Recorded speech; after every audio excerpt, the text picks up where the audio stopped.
মাইয়া মানুষ অনেক সুন্দর একটা খেলা জানে।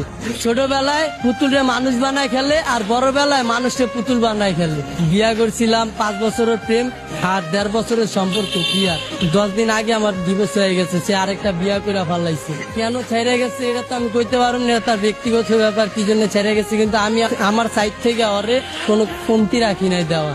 একটা মেয়েকে যতটুকু ভালোবাসার প্রয়োজন আমি ততটুকুই ভালোবাসছিলাম। মেয়েরা টাকার পাবে, তার জন্য আমার ফ্যামিলি ছাড়ছি, সে আমারে ছেড়ে চলে গেছে।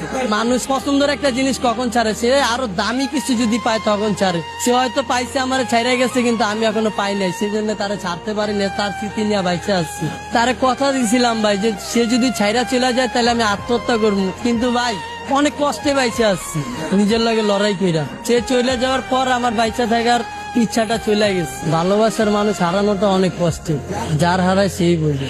আজকে ওই মেয়ের কারণে আমি রাস্তায় ঠিক মতো খাইতে পারি না, না খেয়ে রাস্তায় রাস্তায় ঘুরি। আমি আমার ফ্যামিলির কাছে চাইলেও যাইতে পারি না, কারণ তার জন্য আমার ফ্যামিলি ছেড়ে আসছে, আর সেই মানুষটা আমারে ছেড়ে গেছে। নারী তুমি ধন্য, পুরুষ মানুষের মন ভাঙার জন্য।